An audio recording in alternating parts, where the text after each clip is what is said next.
आपल्या मुंबईतल्या सर्व पत्रकार बंधूंचं मनापासून धन्यवाद देतो. आज एवढ्या मोठ्या संख्येने आलेला या महाराष्ट्रामध्ये आपण पाहिलं असेल 1-1.5 वर्ष आरक्षणाच्या वरून अख्खा महाराष्ट्र ढवळून निघालेला आहे. आणि सध्याच्या परिस्थितीमध्ये मराठा वर्सेस ओबीसी असं गावागावामध्ये वाद निर्माण झालेले आहेत.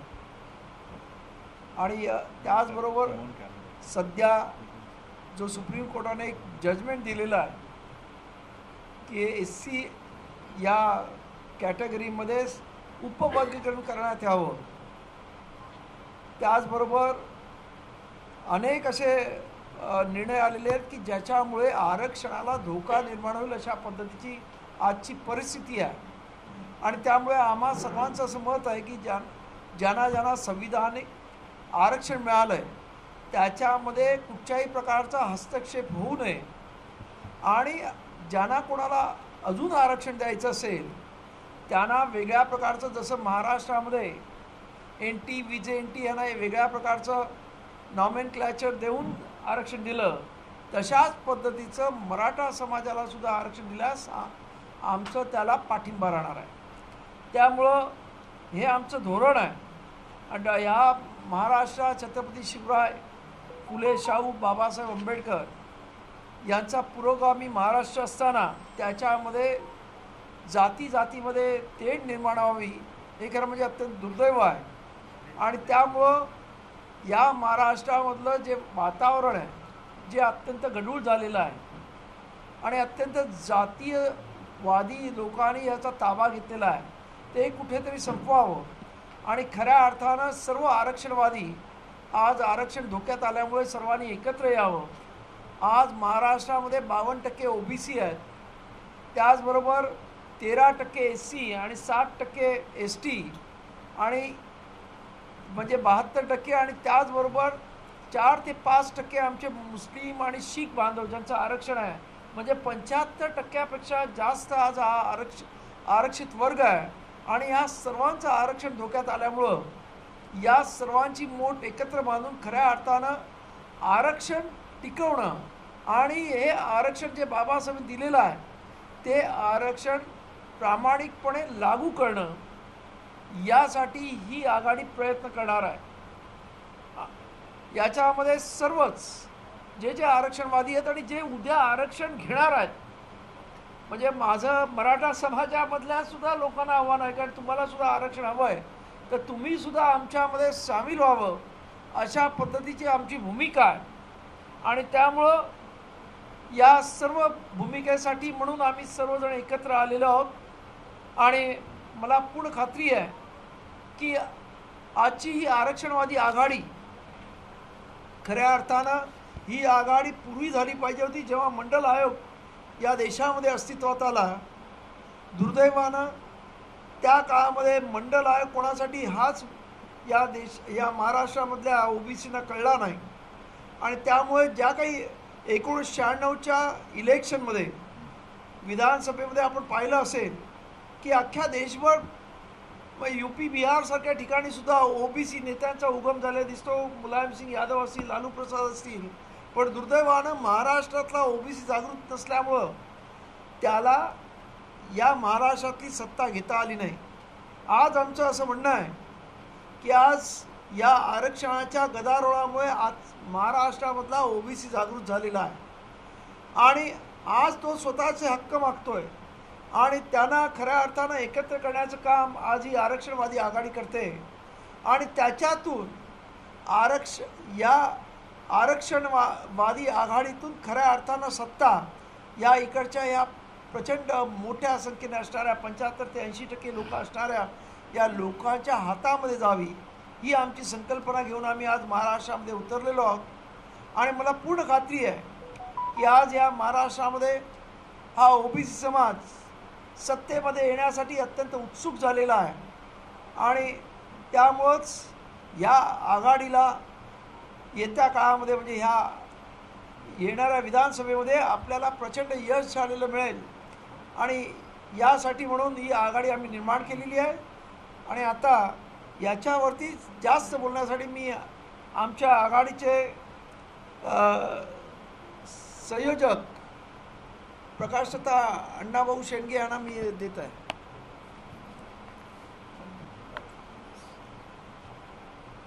धन्यवाद आनंदराजे आंबेडकर साहेब. या महाराष्ट्राच्या विधानसभेचं बिगुल वाजलेलं आहे. निवडणुकीची फॉर्म भरायची सुद्धा प्रक्रिया सुरू झालेली आहे. आणि ही निवडणूक जी आहे, काही प्रस्थापित पक्ष आणि प्रस्थापित समाजांनी या निवडणुकीला सुद्धा वेठीस धरायचं काम सुरू केलेलं आहे.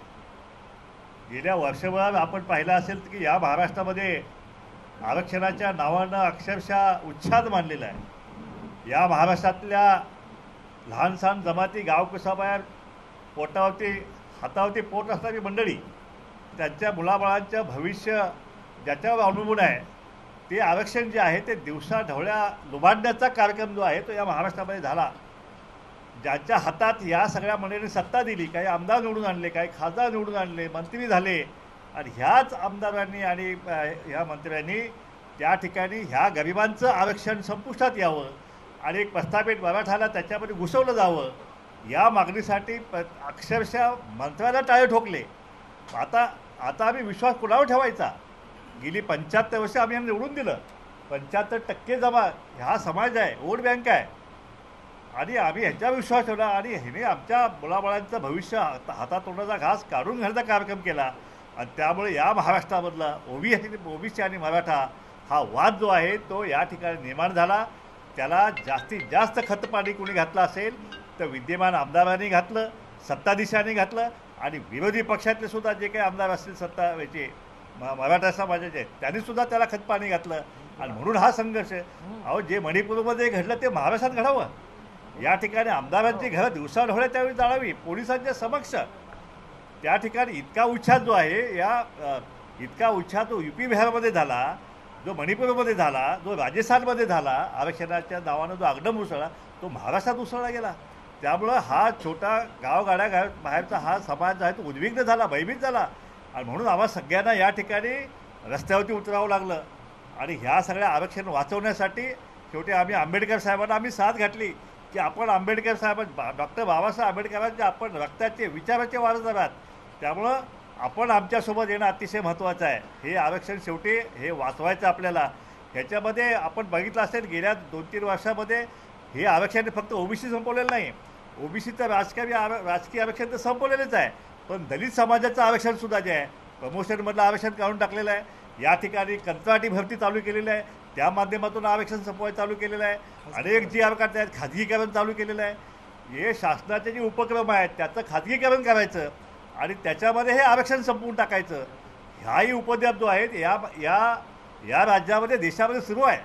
त्यामुळं ह्या मागासवर्गीयांचं आरक्षण जे आहे ते खऱ्या अर्थानं वाचवायचं असेल तर जे कोणी आरक्षणवादी पक्ष असतील, नेते असतील, त्या सगळ्यांनी एकत्रित येऊन हा लढा या महाराष्ट्रामध्ये नव्हे देशामध्ये हा लढा उभा केला पाहिजे.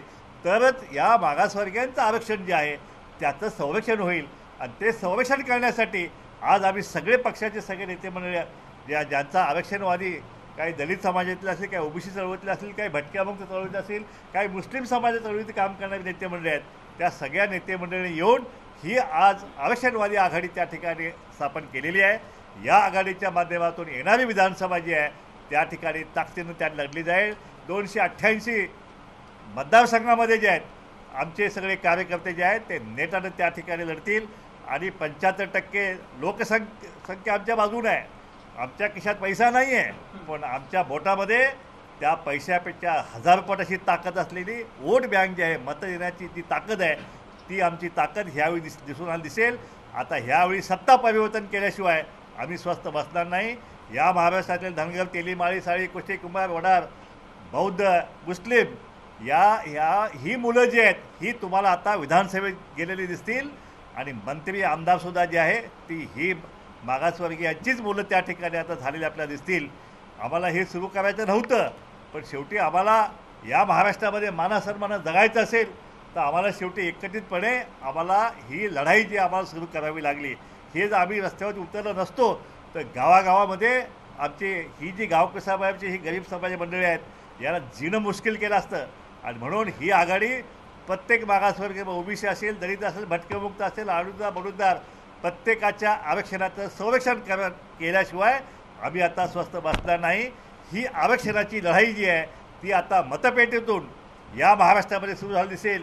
येणारी निवडणूक विकासाच्या मुद्द्यावर नक्कीच लढली जाणार नाही. येणारी निवडणूक ही जातीय समीकरणावरती लढली जाणार आहे.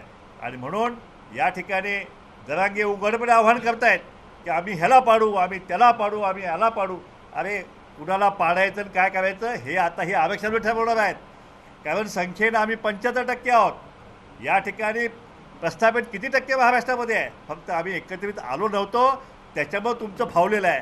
आणि म्हणून या महाराष्ट्राच्या या खजिन्यावरती आमचा अधिकार आहे आणि तो आम्ही कुठल्याही वेळी हिसकावून घेतल्याशिवाय या निवडणुकीमध्ये आम्ही स्वस्थ बसणार नाही. आमचा कॉमन मिनिमम प्रोग्राम जो आहे तो सुद्धा आम्ही या ठिकाणी आम्ही तयार केलेला आहे. मी माने साहेबांना विनंती करेन की आपण आपला कॉमन मिनिमम प्रोग्राम जो आहे तो या ठिकाणी आपण पत्रकार बंधूंना आपण सांगावा. धन्यवाद. दो साथियों ने मराठी में आघाड़ी की भूमिका आप लोगों के सामने रखी है. उसके बारे में विस्तृत प्रेस नोट है जो आपको सर्कुलेट की चुकी है. अगर किसी को नहीं मिली है तो जाते समय हमारे जो कार्यकर्ता है वो सबको एक एक कॉपी दे दे. हमारे दो नेताओं ने इस आघाड़ी का मकसद आप लोगों को बताया. आप अच्छी तरह से जानते हैं कि महायुति और महाविकास आघाड़ी ये दोनों पावर पॉलिटिक्स के अलावा कुछ नहीं कर रहे हैं. इनको सिर्फ सत्ता के लिए संघर्ष करना आता है, लेकिन सत्ता किस लिए इसका जवाब उनके पास नहीं है. और इसका जवाब देने के लिए आरक्षण आधारित आघाड़ी इसका निर्माण महाराष्ट्र में पहली बार हुआ है, जो एक संवैधानिक नीति है. लेकिन संविधान की दुहाई देने वाले संविधान का मंदिर बनाने में लगे हैं. देश भर मंदिर बनाना चाहते हैं. संविधान को लागू करने की बात नहीं है, संविधान का मंदिर बनाने की बात है. और महाविकास आघाड़ी संविधान रक्षा के नाम पे वोट बटोरने का काम कर रही है. अगर ये वोट बटोरने के काम करने के बजाय संविधानिक आरक्षण नीति को लागू करती तो शायद महाराष्ट्र में एक बैलेंस ग्रोथ होती, एक समतोल विकास का नज़ारा नज़र आता. लेकिन महाराष्ट्र की जो स्टेटस क्वो प्रस्तापित बड़ी बड़ी पार्टियां हैं उन्होंने इसकी तरफ ध्यान नहीं दिया. और इसीलिए इस आघाड़ी के माध्यम से पहली बार SC, ST, OBC, माइनॉरिटी और अन्य गरीब तबका, चाहे वो किसी भी जाति धर्म समुदाय का हो, उसके लिए एक खास सरकारी नीति, बजट की पॉलिसी, एम्प्लॉयमेंट की नीति, रोजगार की धारणा, इस बातों को लेकर चुनाव में इन मुद्दों को उठाना, ये एक अहम ज़रूरत को समझकर भैया ये हमारे अपने आघाड़ी की तरफ से 15 पॉइंट का प्रोग्राम जो दिया है, वैसा एक प्रोग्राम मैं आपको साफ करता हूँ. आप जानते हैं कि महाराष्ट्र की मराठा राजनीति लगभग बड़ी पॉलिटिक्स का हिस्सा है और उसी के अंदर मराठा आरक्षण का मुद्दा आता है. मराठा आरक्षण सुप्रीम कोर्ट ने 3 मई 2021 को रिजेक्ट किया है. 8 आयोग के रिपोर्ट ने उसको रिजेक्ट किया है. मुंबई हाई कोर्ट ने उसके बारे में फैसले दिए. फिर भी जो भी सत्ता में आता है वो मराठों को आरक्षण का वादा करता है. बाद में वादा खिलाफी होती है.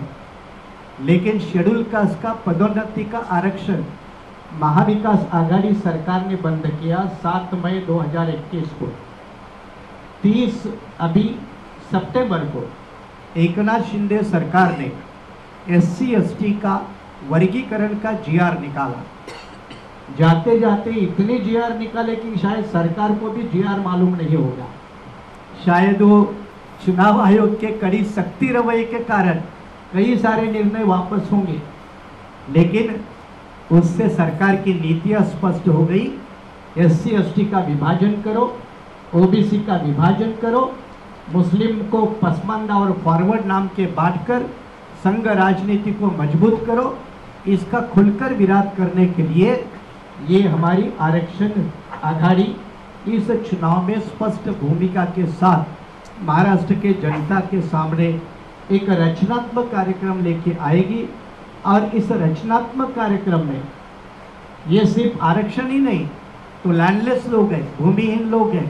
सरकार की नीति है लैंडलेस लोगों को लैंड देना, लेकिन महाराष्ट्र सरकार उसमें फेल है।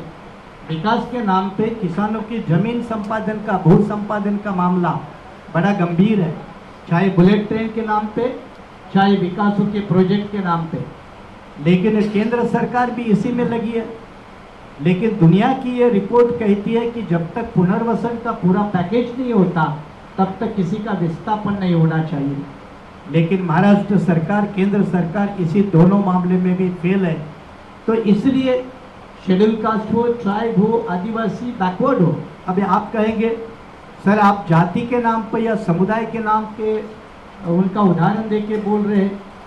अब यही तो बड़ा तबका है इस देश का, महाराष्ट्र का बड़ा तबका है।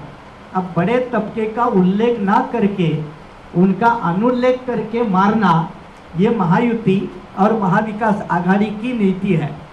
और इनके मुद्दों को उजागर करना, महाराष्ट्र के राजनीति में चुनाव लड़वाना, ये हमारी फ्रंट की नीति है।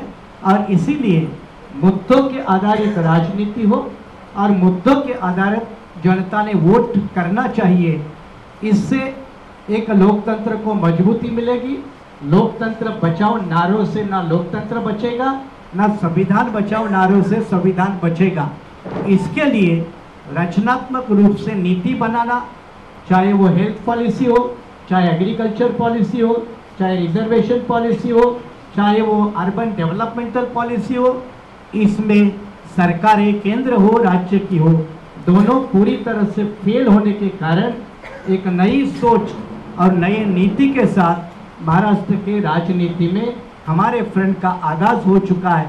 इतना में कह के ये 15 पॉइंट प्रोग्राम की लिस्ट आपको मिल जाएगी। जाती टाइम पत्रकार साथी कलेक्ट करें, बाकी साथी ना कलेक्ट करें, और प्रेस नोट दोनों भी पत्रकार साथियों को देने की व्यवस्था करें। इतना कहकर मैं आपसे विदा लेता हूँ। अभी ये प्रबोधन के बाद आपसे ही कोई सवाल है, मराठी में है तो हमारे दो नेतागण आपका जवाब देंगे, हिंदी या अंग्रेजी है तो मैं खुद आपका उसी का जवाब दूंगा। तो अभी आपके लिए यह हाउस ओपन है। नाही, ते आत्तापर्यंत कुंभकर्णाच्या होत्या, परंतु 1 वर्षामध्ये आता जे चालू झालंय त्यामुळे झोपलेला माणूस जागा झालाय। हे आम्हाला एखादे मराठवाडा वगैरे इथे एवढी परिस्थिती वाईट आहे, एकमेकाच्या दुकानावरती पण लोक जात नाही अशी परिस्थिती निर्माण झालेली आहे। ही परिस्थिती आजची, त्यामुळे तो प्रचंड जागृत झाला असं आमचं म्हणणं आहे। माने साहेबांना मराठीतच विचारतो, मराठीतच उत्तर द्या, ते अपेक्षित आहे मला।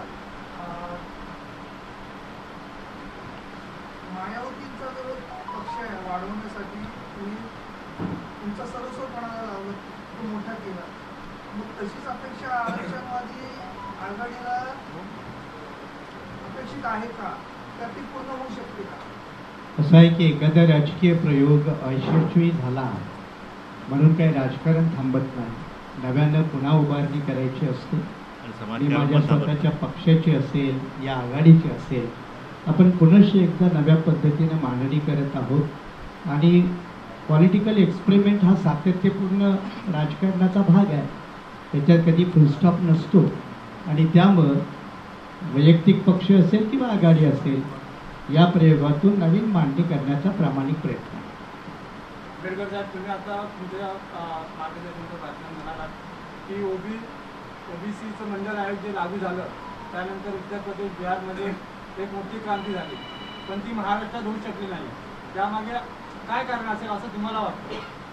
नाही, यामध्ये जो ओबीसी समाज होता तो आधीच एका पक्षामध्ये स्थानीय पक्षामध्ये तो अडकला होता। आणि त्यामुळं हे खरं म्हणजे मंडल आयोगासाठी त्या काळामध्ये महाराष्ट्रामध्ये आंबेडकरवादी रस्त्यावर होते की खरी गोम आहे आणि त्यामुळं त्यांना कधी ते त्यांचं आरक्षण आहे असं वाटलं नाही आणि जेव्हा कळलं तोपर्यंत फार उशीर झाला होता. आत्ता खऱ्या अर्थात परत एकदा तो जागृत झाला आहे. म्हणून मला असं म्हणायचं आहे की UP बिहारमध्ये जे त्यावेळेस घडलं ते आज महाराष्ट्रात घडू पाहते. आरक्षण आघाडीमध्ये एकूण किती पक्षांनी गट आहे आणि किती निवडणुका लढत. बरं झालं तुम्ही प्रश्न विचारलात, कारण ते खरं म्हणजे सुरुवातीला सांगायला हवं होतं.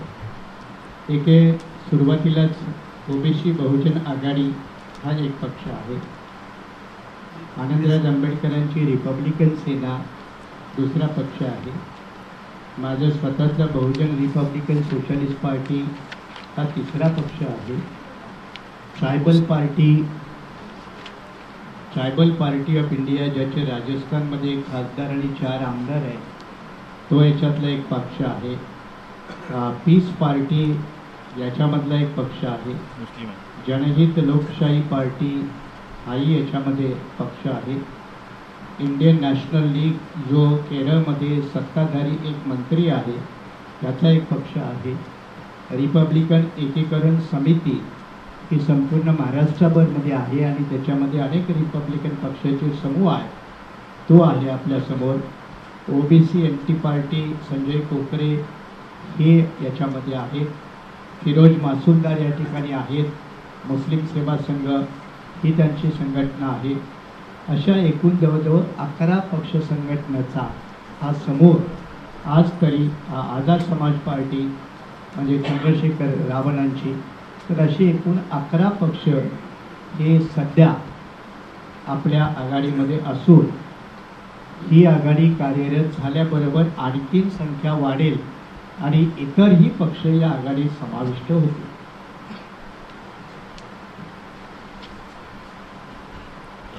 मगाशी तुम्ही जो विचारला मराठा आरक्षणातला मुद्दा सोडवायचा कसा, तो मोदीने सोडवावा. त्याचं उत्तर असं आहे, तो मोदींनी सोडवावा. आणि मोदींनी सोडवावा असं मी का म्हणतो, तर आज मोदी सत्तेत आहेत, आम्ही सत्तेत नाही. जे आहे त्यांनी सोडवायचा असतो आणि ते सोडवण्याची त्यांच्याकडे नियत नाही.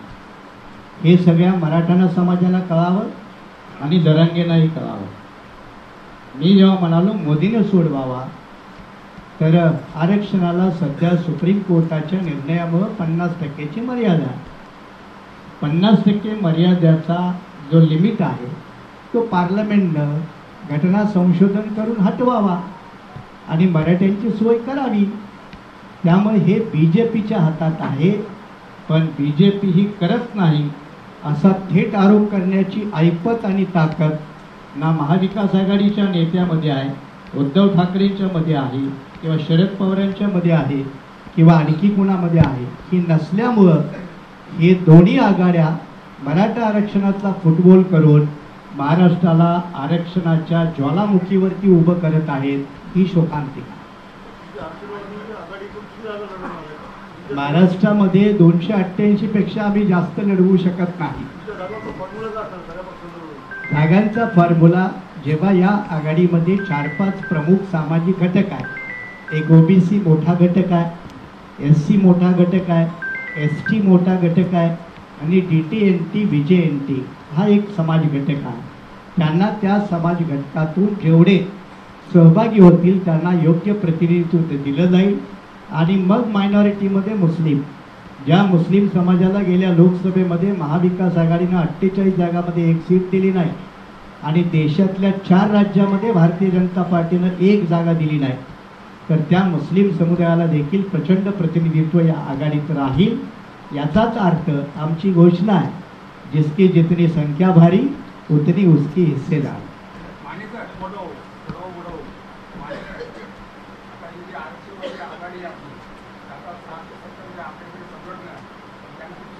हो, घेतलेलं आहे ऑलरेडी. आम्ही अगोदरपासूनची आमची भूमिका आहे. आपल्याला ठाऊक आहे, महाराष्ट्रामध्ये जे काँग्रेसच्या नादाला लागले ते आमच्या आघाडीत येणार नाहीत.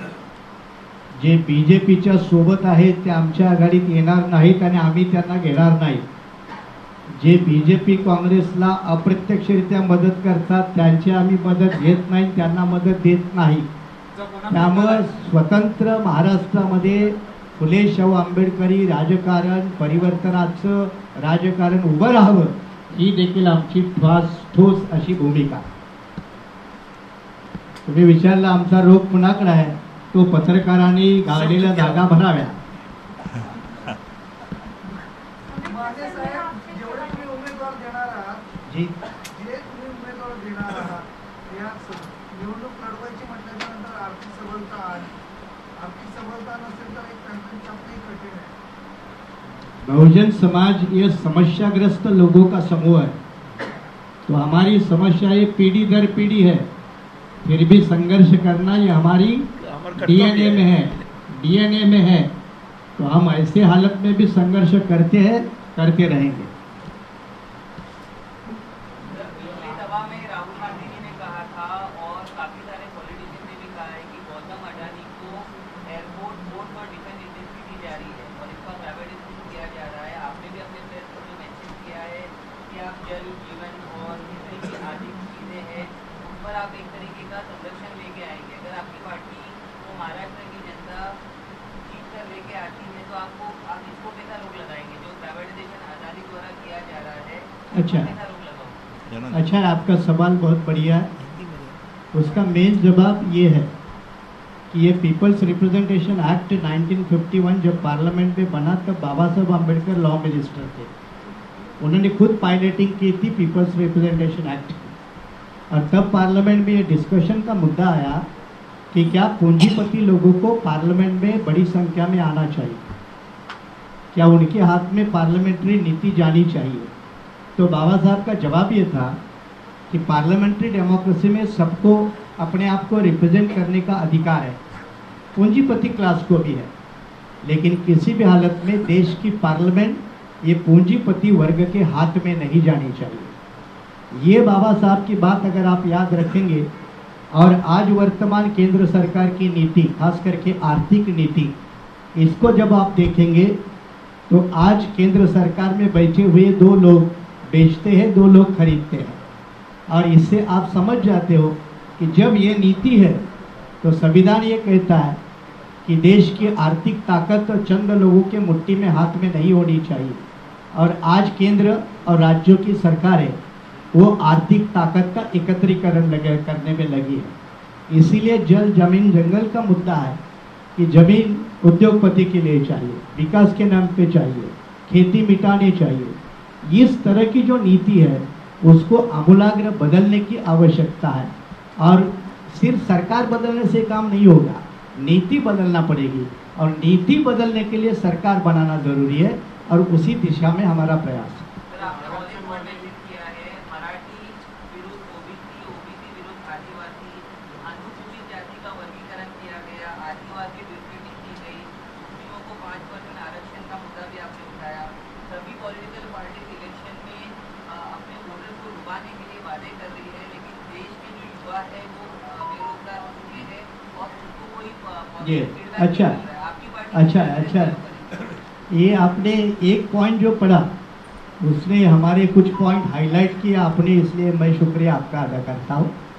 लेकिन जो दूसरा पॉइंट आपने सवाल पूछा कि युवा बेरोजगार साथियों के लिए क्या है, तो इसी एजेंडे में 15 पॉइंट प्रोग्राम में एक मुद्दा है कि देश या राज्य के टोटल बजट में से 10% बजट 10% ये शिक्षा के लिए, रोजगार निर्मित के लिए और हेल्थ सेक्टर के लिए, और ये तीनों के लिए 10% बजट देना चाहिए. सरकार आज क्या कर रही है, एजुकेशन नॉन प्रोडक्टिव सेक्टर मान रही है, एम्प्लॉयमेंट प्राइवेट प्लेयर के हाथ में दे रही है, हेल्थ सेक्टर प्राइवेट प्लेयर के हाथ में दे रही है. तो इसका नुकसान जो है वो समाज का निचला तबका भुगतता है, ऊपर वाले तबके को इससे फर्क नहीं पड़ता.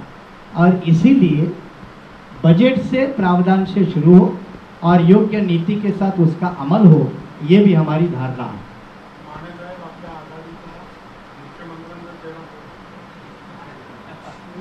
आता जेव्हा महायुती हिंमत करत नाही मुख्यमंत्री सांगायची, आणि महाविकास आघाडी पण मुख्यमंत्री कोण सांगायची हिंमत करत नाही. तर आम्ही इथं बसलेले सगळे मुख्यमंत्री आहोत असं आमच्या वतीनं तुम्ही त्यांना सांगा. DNA संघर्ष आहे, मग सगळेच मुख्यमंत्री. चालेल, बघू आम्ही. संघर्ष कुणाविरुद्ध करायचा हे आता आम्हाला कळतं, त्यामुळे तो मुद्दा नाही. अम्बेडकर सर, जी मेरा एक छोटा सा सवाल है. जी. आप लोगों की काफी मीटिंग चलती रहती है और आप लोग काफी बिजी रहते हैं. आप लोग हमें अपना समय नहीं दे पाते, लेकिन जब आपको हमारी जरूरत रहती है तो आप लोग हमारे यहाँ आते हैं. हम उस चीज़ के लिए भी आपके शुक्रगुजार है कि चलो हमें एक मतलब मदद करने का मौका मिलता है. लेकिन सर, आपकी पार्टी अगर जीत के आती है तो पत्रकारों के लिए क्या करेगी? Very good, very good, very good. बहुत अच्छा सवाल है और मैं आपका शुक्रिया अदा करता हूँ. पत्रकारों के लिए एक प्रेस काउंसिल ऑफ इंडिया की गाइडलाइन है और उसके लिए एक रिपोर्ट है. वो रिपोर्ट आज तक सरकार ने किसी ने लागू नहीं की, किसी ने लागू नहीं. ये पत्रकारिता ये अभी भी विदाउट प्रोविडेंट फंड और पेंशन वाला विदाउट ये जॉब है. मैं उदाहरण के तौर पे कहता हूँ, जैसे किसान या खेतिहर मजदूर उम्र 65 साल के बाद उसको पेंशन मिलनी चाहिए, वैसे पत्रकारों को भी 65 साल की उम्र के बाद पेंशन मिलनी चाहिए. वो एक मुद्दा मैं आपके सामने रख रहा हूँ.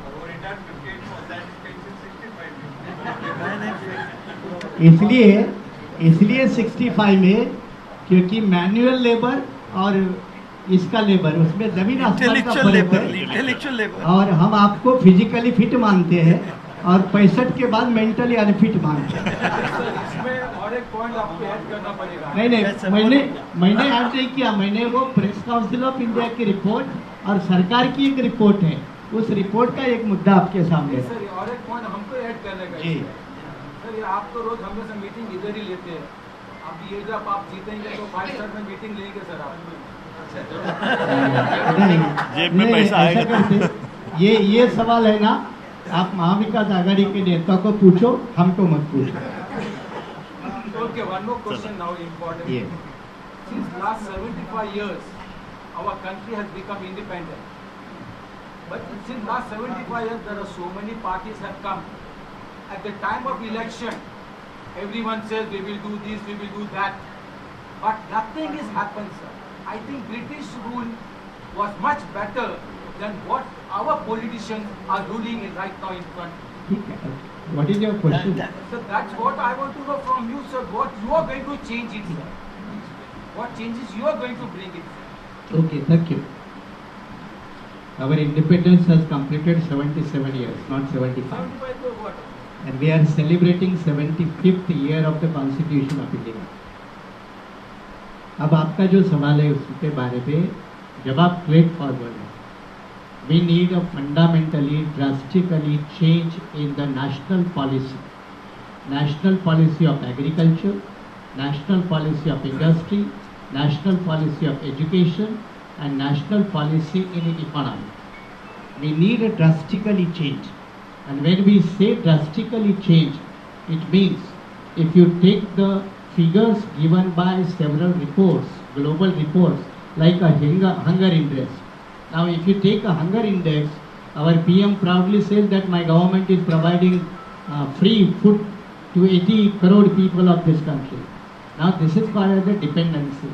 Instead of providing a free food to 80 crore, you provide them employment, gainful employment.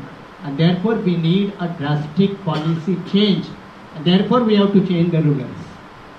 Wishing you all the best. Let's Thank see. you.